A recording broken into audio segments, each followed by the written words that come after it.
welcome to the Salesforce studio. My name's Megan Peterson. I'm the Director of Trailhead Global Strategic Programs here at Salesforce, and I'm really excited that we're going to be talking about our amazing Trailblazer community today. I have here to my left Simon Gascoigne, who runs our Sydney Trailblazer Community Group, and also we have with us Anna Loughnan, who runs our Wellington Trailblazer Community Group. So I want to talk a little bit about community. What is the Trailblazer community? Let's start with you, Simon.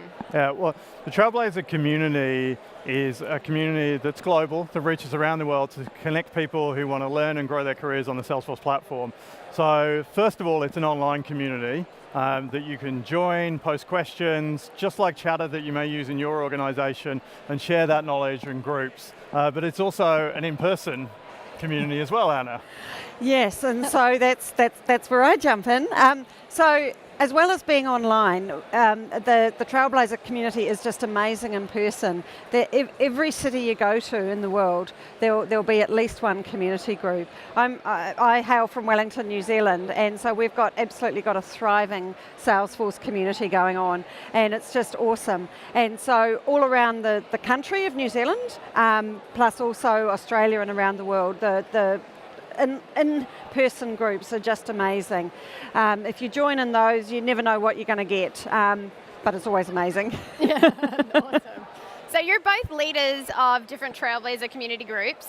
How did you get started as leaders? I'll start with you, Anna, this time.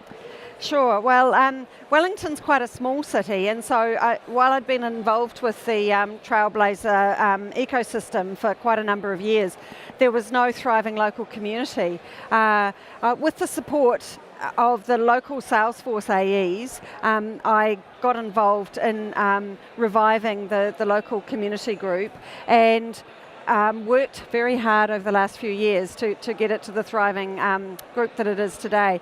It took a lot of effort, and a lot of social media is involved with that as well. A lot of goodwill from Salesforce, but it's in a really good position now. Simon? Yeah, so for myself, I've been involved with Salesforce for over a decade, and it's sort of slowly, gradually, become my main career, what I was focused on. Around about 3 years ago, the Sydney user group, as it was known then, it really wasn't firing on all cylinders, so I was involved with a bunch of my co-leaders who came in, and we really revitalized that group and really gave Sydney a group that they could believe in, and actually attend. And our attendance numbers have continued to grow and grow, and it's been extremely humbling and gratifying to be part of that. Awesome. So my next question, I have to say for everyone watching, why do you lead a group? Because we don't pay you to do it. It's all off your own time. You have jobs that you do outside of doing these jobs. So why on earth do you lead groups? I'll go back to Simon. Yeah, well, first of all, it's often for the free t-shirts. Yeah, right, swag. We do quite like the swag. But really for me, I'm really passionate about giving other people a platform to build up their careers and give them confidence and opportunities. One of the things that we get people from the community presenting, and it's often their first time presenting, so we actually get to really help them build up those skills. And then we've got larger events like Down Under Dreaming, our community run events where people can then step up. And then, so we've had people come through all of those stages then to present at Dreamforce, which is really, really powerful. And it's also about those human connections that are made, and you really can't get past that. When people meet people in the room, amazing things happen, amazing conversations, and some things, you can share your problems, your success stories, and you can find kindred spirits, and really everyone kind of builds on top of each other and everyone stands taller. Amazing. Anna? Yeah, so yes, a lot of the same for me, but one of the main reasons for me, it was actually purely selfish in the first place, because I was so nosy. I just wanted to know what other people were doing. And so I found that running a community group gave me the advantage of finding out what other people were doing and getting them to come along and present their customer stories. So I just loved that about our local community group, and that it spreads the information, because you hear someone else presenting, even though they might be in a different industry, but you can relate to how they've solved their business problem, and it's something that you can use as well.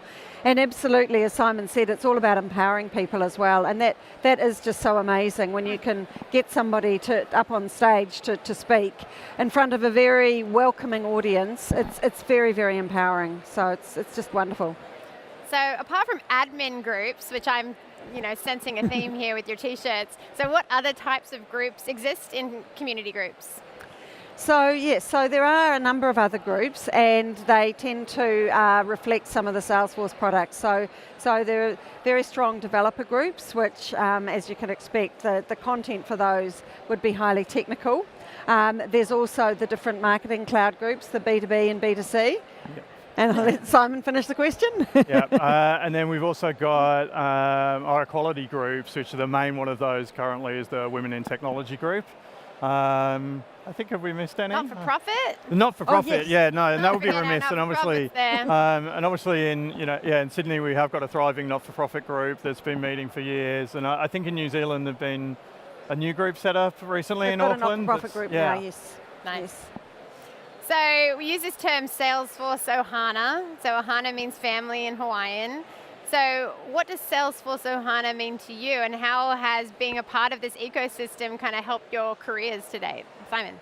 Yeah, I mean, I think Ohana, I think it's probably a word that had been used internally for Salesforce. I remember at Dreamforce a few years ago when Mark first sort of used that term, and it really struck home to me because Dreamforce and World Tour, where we are today, they really do feel like family gatherings. Yeah. Because we know all the people. Anna and I, we only see each other a few times of the year because she's in New Zealand, but literally it is like a family gathering when we come together.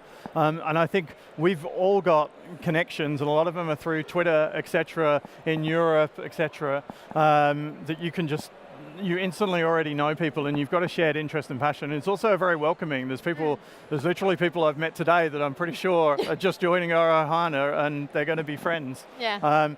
And I think the really number one thing is that you've got a safe place as well. Yeah. I think that's the thing, and there's a safe place to share, and there's a place to have fun as well. And we know that fun is important, and we have a lot of fun, and we do a lot of good as well.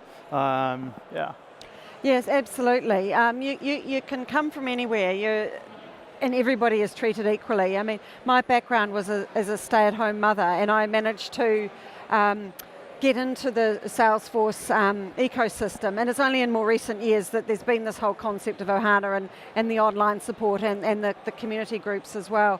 But it's really, as I said, it's so empowering, and it gives you just that confidence. You can walk. I mean, I'm from Wellington, and so I'm walking in here today in Sydney, and as Simon says, I'm meeting some old friends, some of whom that I've actually only ever met online, or somebody will say to me, oh, I follow you on Twitter, and then they recognise me, and that's just the power of the community. It's just wonderful like that. And I think it's always worth, if you're traveling for business or other reasons, going on trailblazercommunitygroups.com and looking what's happening in the city. Alec, my co-leader here in Sydney, had business in London just before Christmas, and he was able to go to the Trailblazer Community Group's Christmas party over there. Oh, nice. And he didn't really necessarily know any people, but he had a great time because, they just came together. Wonderful. Now, you mentioned a website just then. Yes. Would that possibly be a way that someone could sign up to join their local group? That would be the best way to head to trailblazercommunitygroups.com. And it has geolocation, it'll pick up where you are and present the groups, but you can also type in and it'll give you all the different types, and literally you just go in and hit, I think it's RSVP, it'll say. Yes. Become a chapter member, as we call it, and once you're a chapter member, you'll see the events that are coming up, and you'll also get email notifications when those emails are coming up so you can sign up for them. So Anna, what does a typical community group meetup look like? Like, what happens at these for anyone that hasn't been to one before? Sure, well, as you probably know, Megan, every time I see you, I hit you up for swag. so Simon and I try very hard for swag. So that's one thing that people coming along really like, but it's obviously not why they come. So the groups that I run, the meetings that I run, are often focused on a customer story, because we've found that that's what our local community love to hear. We're lucky enough to have Xero as a local customer, and so people, because they're such a significant Salesforce customer and a significant New Zealand business, people are always really interested to hear what they're doing. And so we find that brings a lot of people in. We always make sure we've got time for networking as well. And I usually tend to encourage people who are there for the first time to put their hand up, and everybody then makes them feel welcome, because it's part of welcoming them into the Ohana. Nice. Anything to add, Simon? Yeah, I mean, it's almost like, what can't they be? I mean, we've Yeah. had so many varied things, whether we've done, I remember for a spring release a couple of years ago, we had a full theater full of 250 people to hear about that release and connect with San Francisco.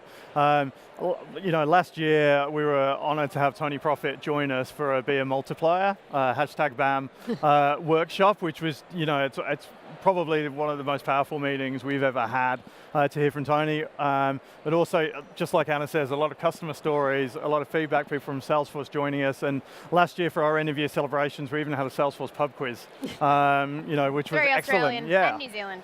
Yeah. So Trailhead is obviously a tool for everybody.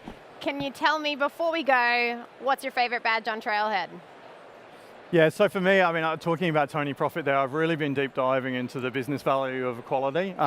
It's really helped me think in my job around marketing, around how we need to market on that, and it's also helped me personally on my path to equality, on how to deal in meetings and how to think about situations and deal with my unconscious biases. It's just been that's a sensational badge, and I know that's a badge that was developed internally for Salesforce, that the content's then been put out there, so we're able to leverage that content. Beautiful. And Anna, you're not only a ranger, 4-star ranger. 4-star ranger, very that recently. means 400 Amazing. badges. So yes. do you have a favorite?